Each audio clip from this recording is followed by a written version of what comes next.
마태복음 5장 38절부터 42절까지입니다. 또 눈은 눈으로 이는 이로 갚으라 하였다는 것을 너희가 들었으나 나는 너희에게 이르노니 악한 자를 대적하지 말라. 누구든지 내 오른편 뺨을 치거든 왼편도 돌려대며 또 너를 고발하여 속옷을 가지고자 하는 자에게 겉옷까지도 가지게 하며 또 누구든지 너로 억지로 오리를 가게 하거든 그 사람과 심리를 동행하고 내게 구하는 자에게 주며 내게 꾸고자 하는 자에게 거절하지 말라.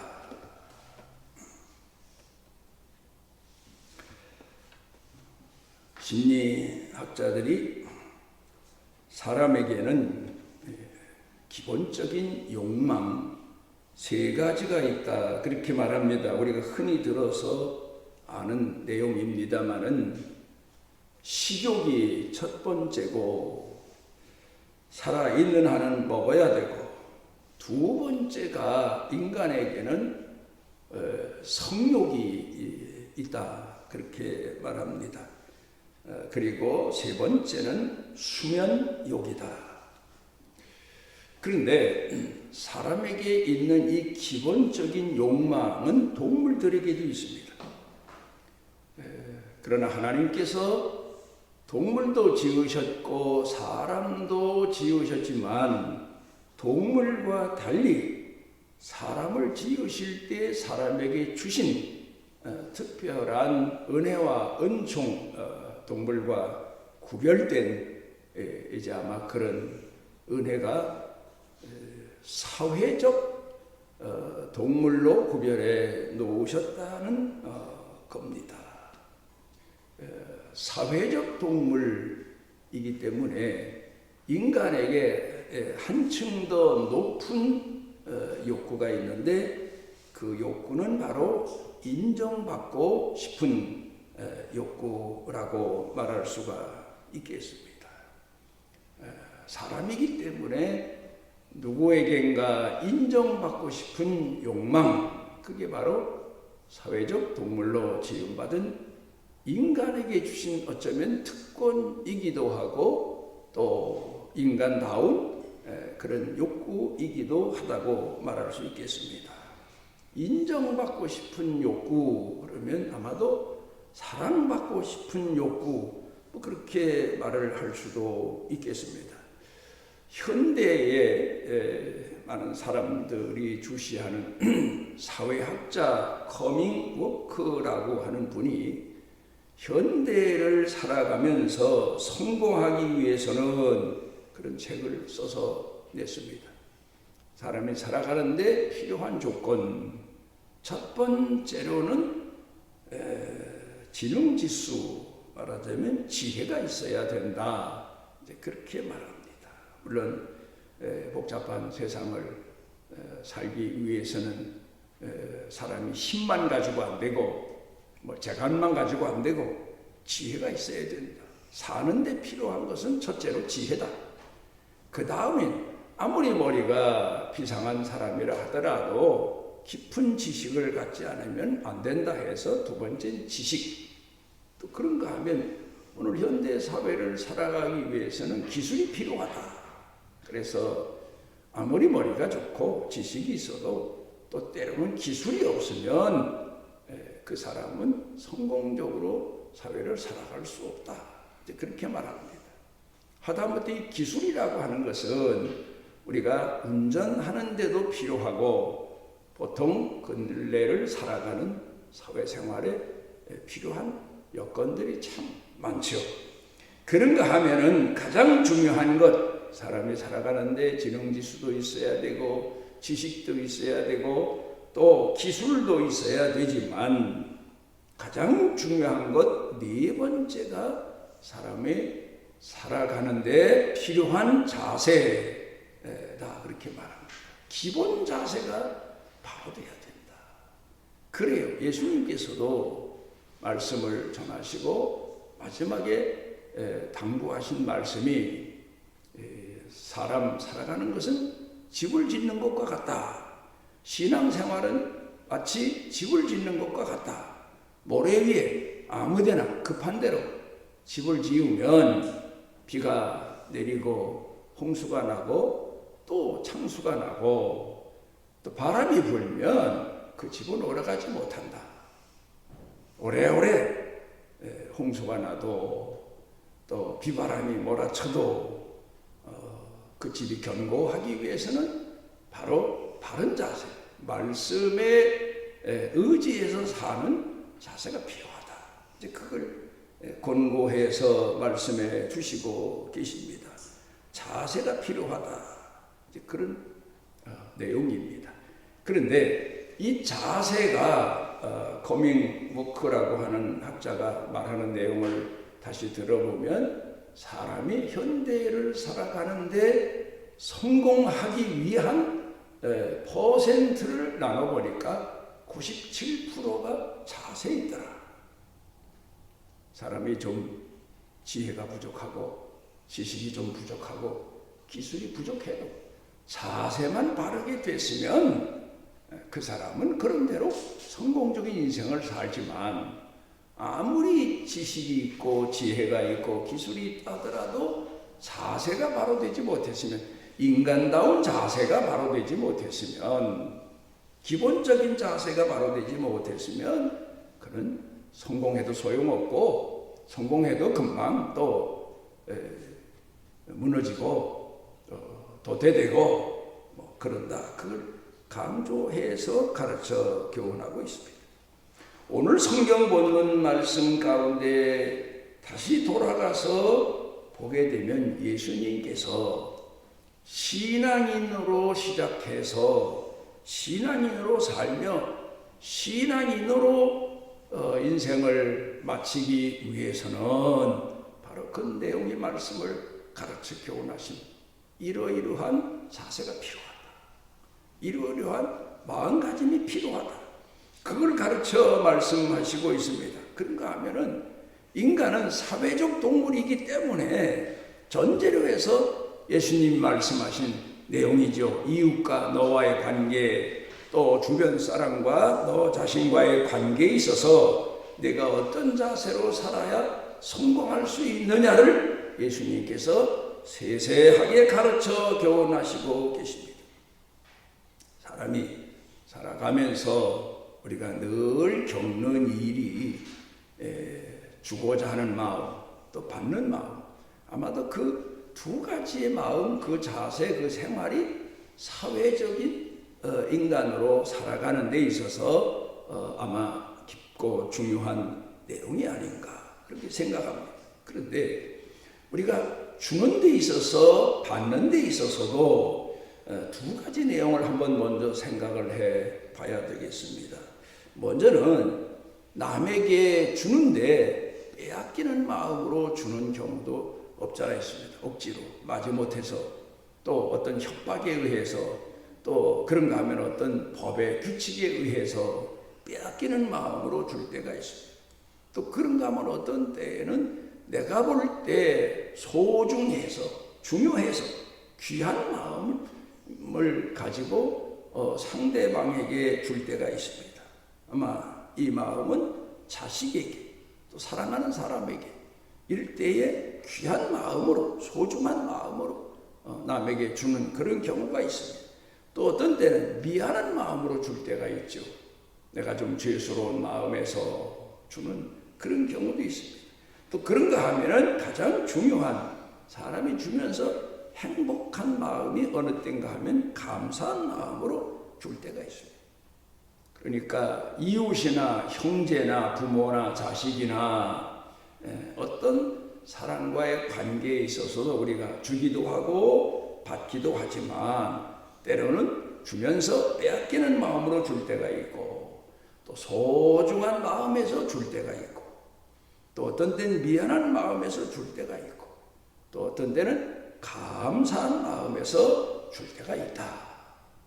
그런데 이때에도 가장 중요한 것은 마음의 자세, 신앙인의 자세, 그 기본 자세가 바로 돼야 주면서도 받으면서도 본인 자신이 이득을 얻게 된다. 이제 그걸 가르쳐 교훈하고 있고, 한마디로 말하면 하나님의 자녀로서의 본분을 지키면서 살아갈 수 있다. 그걸 여기에서 가르쳐 교훈하시고 있습니다. 그래서 한 가지 더, 사람이 오늘 현대를 살아가는데 사람들이 가진 기본적인 자세, 사람 마음 가운데 깊이 숨겨져 있는 심리적인 문제, 이걸 몇 가지로 생각해 봅니다. 첫째로, 사람 마음 가운데에는 두려운 마음이 있다는 겁니다. 심리학자들이 되게 말하고 있지 않습니까? 사람 마음 가운데 두려운 마음이다. 그래서 사회적 동물이기 때문에 혼자는 외롭고, 또 그런 거 하면은 또 혼자는 두렵고, 또 내가 부족할 때 두렵고, 또 아니면 내가 상황을 모를 때 두렵고, 그런 두려운 마음이 있다. 그 다음에 두 번째로는 무슨 자기 삶에 있어서 자기가 행한 데 대한 보상을 바라는 마음이 있다. 또 그런가 하면은 사람이 살다 보면 내가 우러러 존경하는 사람이 있어서 존경하는 마음을 가지고 사람을 대할 때가 있다. 그런데 여기서 더 중요한 것은 칭찬드리려는 마음. 사람이 살아가면서 상대방으로부터 인정받고 싶고 칭찬 듣고 싶은 그런 마음이 있다. 그걸 우리가 먼저 공부해 보면서 사람 관계에 대해서 우리가 생각을 해 봐야 됩니다. 이제 우리가 살아가면서 중요한 것은 기본 자세가 바로 돼야 된다. 신앙인으로 살기 위해서는, 하나님의 자녀로 살기 위해서는, 그 말씀입니다. 유대인들은 지금까지 그 랍비로부터 들어온 얘기가 오늘 성경 본문 전후로 읽어보면, 너희가 내 이웃은 사랑하고 원수는 미워하라 했다는 말을 들었으나, 예수님께서 그렇게 말씀을 시작하시지 않습니까? 이웃과의 관계에 있어서. 그때에 나는 너희에게 이르노니, 그러면서 오늘 성경 본문의 말씀을 가르쳐 교훈하시고 있습니다. 그러니까 유대인 전통적으로 살아온 방법, 랍비들이 가르쳐온 방법으로 살면 하나님의 자녀가 될 수 없다. 하나님의 자녀로서 살 수가 없다. 한마디로 말하면 천국 갈 수 없다. 그런 말씀이지요. 그래서 오늘 성경 본문 말씀 가운데에서 가르쳐 교훈하시고 있습니다. 그러니까 오늘 이 말씀을 읽어보면서 우리가 배워야 될 것은, 무슨 의미에서 이런 말씀을 하셨을까? 어떤 사람은 마태복음 5장, 6장, 7장을 읽으면서 보통 사람으로서는 할 수 없는 말씀을 하셨다. 이상적인 말씀이요, 꿈의 말씀이다. 그런데 인간이 어떻게 이 말씀대로 살 수 있느냐? 그렇게 말을 하지만 그러나 아닙니다. 대인관계에 있어서 인정받고 싶은 그 욕구를 충족하기 위해서는 사람에겐 그렇습니다. 현재를 살면서 인정받고 싶은 마음에서 살아가는 사람들, 또 그 다음에 현재는 인정을 못 받아도 후일에 인정받겠다는 생각에서 오늘의 오해와 또 여러 가지 문제가 있어도 참고 견디며 노력하는 사람들, 후에 이 다음에 몇십 년 후에 나중에라도, 아니면 나 죽은 다음에라도 그렇습니다. 그런데 여기서 오늘 성경 본문에서 중요하게 말씀하시고 있는 내용은, 영원히 죽은 다음에 하나님 나라 가서 인정받고 싶은 하나님의 자녀다운 인생을 살기 위해서는 이렇게 살아라. 그러면서 방법을 가르쳐 주시고 있습니다. 여기 오늘 성경 본문에 보면은 오른편 뺨을 치거든 왼편도 돌려대며, 아마 유대 랍비 같으면 원수가 내 오른편 뺨을 쳤거든 너는 원수의 오른편 뺨도 치고 왼편 뺨도 쳐서 이겨라. 그렇게 가르쳤을 겁니다. 원수가 내 속옷을 뺏어가면 너는 원수의 겉옷까지도 뺏어와서 이겨라. 원수가 너를 억지로 우리를 끌고 갔으면 너는 이 다음에 그 원수를 심리까지 끌고 가야 이기는 거다. 아마 그렇게 가르쳤을지 모릅니다. 자, 그렇게 산다고 하면, 그렇게 살면 너희가 하나님의 자녀라고 할 수 있겠느냐? 예수님 말씀은 그렇습니다. 그런데 여기 보면 누가 오른편 뺨을 누가 쳤겠습니까? 악한 사람이 때렸거나 원수가 때렸겠지요. 그러면 모욕일 수도 있어요. 그런데 왼편도 돌려대라. 그런 말씀. 같은 맥락입니다. 속옷을 달라 하면 겉옷까지 가져라. 오리를 가자는 사람에겐 심리까지 가져라. 원수가 너한테 그렇게 요구할지라도 사랑하는 사람이 나한테 오른편 뺨을 어쩌다 때렸으면 사랑하기 때문에 왼편도 돌려낼 수 있고, 속옷을 달라면 그렇지 겉옷도 필요하겠다. 겉옷도 줄 수 있고, 오리를 같이 가달라고 하면 저 사람이 미안해서 그렇지 나한테 심리까지 가졌으면 속으로는 그랬을 거다. 그렇게 생각하고 심리까지 가줄 수도 있어요. 그러니까 오늘 여기 성경 본문의 말씀은 내 뺨을 때리든지 내 옷을 달라든지 너로 하여금 억지로 같이 가자고 끌고 가든지 중요한 것은 마음의 자세입니다. 그 상대방의 마음을 헤아려라. 상대방의 마음을 헤아려라. 그런 얘기입니다. 상대방의 마음을 헤아리면 속옷을 달라는 사람에게 미안해서 이 사람이 속옷만 달랬지 겉옷까지도 필요할 텐데 거지가 와서 배가 고픕니다. 먹을 걸 좀 주십시오. 먹을 걸 줘요. 보니까 옷도 추워서 더 필요한 것 같아. 내 헌옷이라도 내다 줘. 그러니까 상대방의 마음을 헤아리는 자세, 이걸 여기서 가르쳐주고 계신 예수님께서. 상대방의 마음을 헤아리며 살아라. 즉 그런 얘기입니다. 그러니까 악한 자를 악하게 대하지 말아라. 오늘 성경 본문의 말씀의 내용입니다. 그러면 악한 자를 어떻게 악하게 대하지 않을 수 있겠습니까? 우리가 이론적으로 설명을 할 때에는 악한 자에 대해서 선으로 대할 것 같아도 막상 내가 당하고 나면 악을 악으로 갚지 않고 어떻게 견디며 살 수 있겠습니까? 그런데 예수님께서 악한 자를 악으로 대하지 않고 선으로 대하신 삶의 모습을 우리에게 가르쳐 주셨습니다. 그 모습이 뭡니까?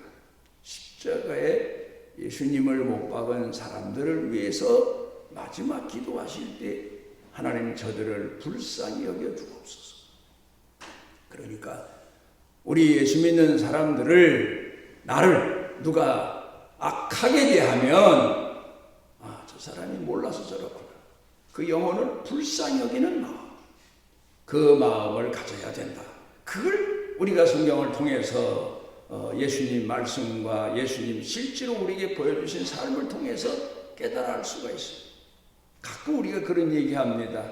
아이고 영혼이 불쌍해서 내가 악을 악으로 갚을 수 있어도 저 영혼이 불쌍해서 내가 같이 대적해서 다투고 싶어도 영혼이 불쌍해서 그런 마음으로 상대방을 불쌍히 여기는 마음, 그 마음으로 우리가 사람을 대해야 된다. 기본적인 자세입니다. 그러니까 여기 성경 본문 말씀 가운데서 예수님이 가르쳐 주신 교훈은 내가 당했을 때에 당한 감정으로 대하지 말고, 당한 감정으로 대하면 나도 상대방에게 배나 갚아야 내 감정이 시원하겠죠. 한 오른편 뺨을 맞았으면 왼편 뺨까지 때려야 내 마음이 시원할 거예요. 내 감정이 시원할 거예요. 그런데 감정으로 대하지 말고 상대방의 영혼을 불쌍히 여기는 마음으로 대하라. 그걸 여기 가르쳐 교훈하시고 있어요. 불쌍히 여기는 마음으로 대하면 오리를 가고자 하는 자를 심리까지 가질 수 있다. 그래요. 우리 성도들 살아가면서 사는 생활을 놓고 보면 내 원수가 따로 있는 게 아니라 내 가족 식구가 원수가 되는 세상이 말세다. 그렇게 말씀하지 않습니까? 가족 중에 사랑으로 시작했다가 원수로 전락되는 경우도 많잖아요. 그런데 그럴 때에도 신앙인의 삶의 자세는 잊지 말아라, 잃지 말아라. 오리를 가고자 하는 자에게 원수 같은 사람이라 하더라도 감정으로 대하지 말고 심리까지 가져라. 그러면 상대방도 인간인데 그런 자세로 사는 너를 우러러 보게 될 거고, 결국 나중에는 그도 회개하게 될 거고, 내 진실을 알아주게 될 거고, 무엇보다도 하나님이 너를 역시 내 자녀는 다르다 하는 그런 칭찬과 인정을 해 주시게 될 거다. 이게 오늘 성경 본문에서 그렇게 가르쳐 교훈하시고 있습니다. 그런데 여기서 우리가 또 한 가지 우리 태도와 삶을 돌이켜 보게 되면 몇 가지의 교훈을 여기서 배우게 됩니다. 먼저는 우리가 살아가면서 모든 사람을 대할 때, 은인은 은인으로 대하고 적은 적으로 대할 때가 많지만 그건 유대인의 방법이다. 전통적인 육체만을 중시 여기는, 인간적인 삶만 중시 여기는 사람들의 생활 방식이다. 우리는 우리 원수를 할지라도 감정으로 대하지 말고, 원수로 대하지 말고 그 영혼을 불쌍히 여기는 마음으로 대하라. 그런 교훈의 말씀입니다. 그런가 하면 또 하나 여기서 우리가 살아가면서 어려움을 당하고 역경을 당하지만 우리 흔히 장로교에서 말하고 있는 내용을 돌아가서 보게 되면 칼뱅도 말한 것처럼 하나님의 뜻입니다. 우리는 살아가면서 어려운 일을 당합니다. 좋은 일을 당했을 때에는 그런 생각을 잘 안 하지만 억울한 일을 당했다든가 어려운 일을 당했다든가 이런 일을 당하면 하나님의 뜻이 뭘까? 하나님의 기쁘신 뜻이 있을 거예요. 우린 그런 생각으로 위로를 받고 참고 기다립니다. 그러니까 오늘 여기 성경 본문 말씀을 통해서 우리가 배우는 교훈이, 누가 내 오른편 밤을 떼그리거든, 또 누가 내 속옷을 달라고 하거든, 누가 나를 억지로 오리를 끌고 가거든, 그걸 어떻게 견딥니까? 하나님의 뜻이 있을 거다. 뜻이 있습니다. 저는 살아오면서 지금까지 생각해 봅니다. 내 주변에서 내게 은혜만 베푸는 사람이 있었던 게 아니에요. 어떤 때는 나를 책망하는 사람도 있고, 비방하는 사람도 있고, 모욕하는 사람도 있고, 그런 사람들이 참 많습니다. 그때에 하나님의 뜻이 있다. 그 뜻이 뭡니까? 나를 연단시키시는구나. 내가 아직도 멀어서 저 사람을 통해서 나를 더 낮아지게 하시는구나. 더 겸손하게 하시는구나. 나를 돌아보게 하시는구나. 그래서 하나님 앞에 회개할 때가 참 많고, 가장 오늘 성경 본문 말씀을 통해서 배우는 교훈이, 오늘 말씀을 드리는 내용의 제목이 우리 주변에 있는 두 은인입니다. 하나는 내가 사랑을 입어서, 은혜를 입어서, 늘 신세를 져서 나를 배려해 줘서 나를 가르쳐서, 그래서 은인이고, 또 하나는 내게 해를 끼칩니다. 여러 가지 면에서 해를 끼치고 나를 모욕하고 나를 비방하고 나를 조롱하고 나를 비판하고. 그런데 그 사람도 은인이다. 왜? 나로 하여금 하나님의 자녀 되게 하시기 때문에 나를 훈련시켜서. 성경을 통해 보면 예수님도 이 땅에 오셨다가 마지막 십자가에 못 박혀 피 흘려 돌아가셨습니다. 예수님께도 두 은인밖에 없을 겁니다. 왜? 하나는 예수님을 끝까지 섬긴 사람들, 예수님 그 어렵고 힘든 가운데 끝까지 따라가면서 핍박받으시는 예수님, 십자가에 못 박혀 돌아가시는 예수님을 포기하지 않고 그 아래 와서 울면서 하나님 앞에 기도하고 안타까워하고 통곡하는 그런 사람들, 예수님을 위해 섬겨드린 사람들, 교회 보면 교회를 헌신한 사람 참 많지요. 봉사하고 헌신하고 정말 예수님 섬기듯 그렇게 섬긴 사람들 많아요. 그러나 하나님 앞에는, 예수님께는 예수님의 몸된 교회를 섬긴 사람들로서 은인이지 않겠습니까? 은인이시. 근데 또 하나 예수님을 십자가에 못 박은 사람들, 핍박한 사람. 그 사람들은 왜 은인인가? 예수님을 메시아 되게 한 은인. 좀 억지 같은 해석이지만 그러니까 예수님 메시아가 되신 거죠. 예수님을 십자가에 못 박지 않았으면 예수님은 메시아로서 이 땅에 오신 목적을 이루실 수가 없었어요.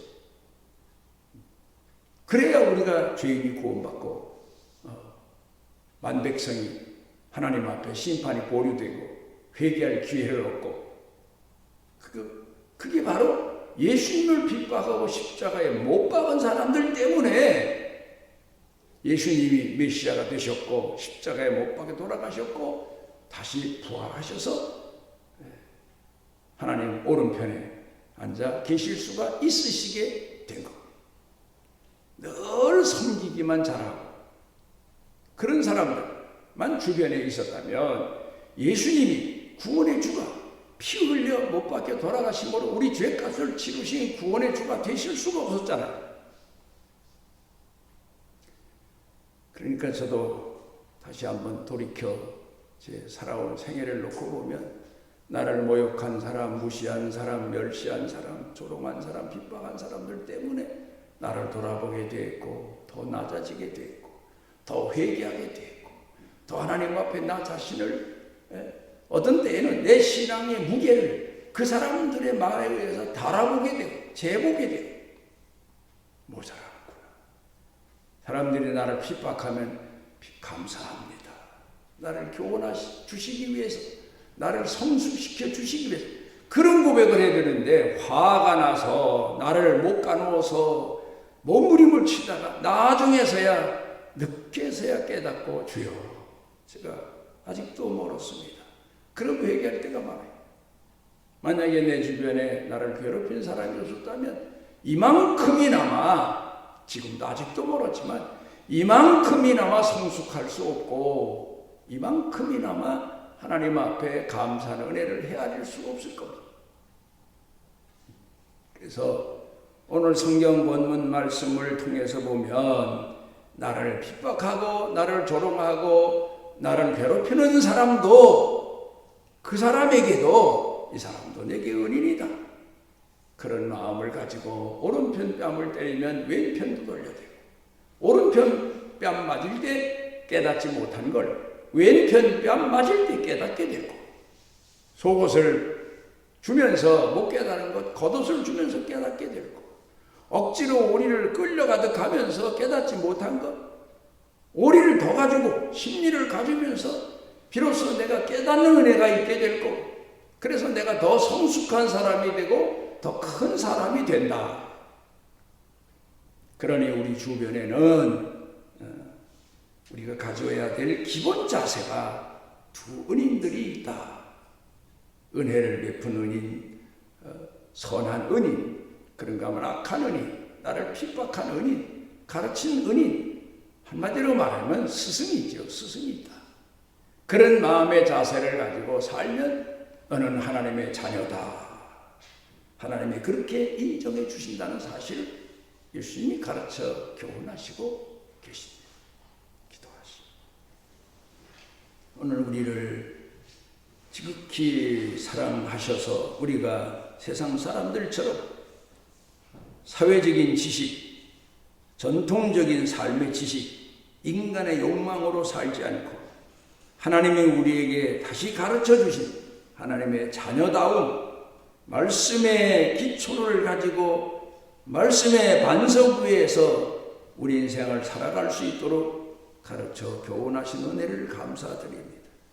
하나님의 자녀로 자녀다운 자녀로 끝까지 살아가서 믿음으로 승리하고 사회적 생활로도 승리하고 가정적인 생활로도 승리하는 축복의 사람들 되게 하옵소서. 예수님 이름으로 기도드리옵나이다. 하나님 여호와께서 그 날개 아래 보호를 받으러 온 내게 온전한 상 주시기를 원하노라. 우리 삶의 지표가 되시고 목자가 되시고 은혜와 은총을 베푸시는 우리 주 예수 그리스도의 무한하신 은혜와 우리를 끝까지 사랑하시고 지켜보시고 우리에게 끝없는 사랑을 포기치 아니하시는 아버지 하나님의 만극하신 사랑과 우리 속에 내재하셔서 깨닫게 해주시고 일으켜 주시고 회복케 하시고 기다리게 하시고 차마 더 겸손하게 하시는 은혜와 능력을 부어주시는 성령님의 은총이 사랑하는 자녀들 머리 위에 영육간에 사는 생활 중에 자녀 자손 중에 일터 경영 중에 온 교회 중에 넘치고 넘치도록 함께 하시기를 축원하옵나이다.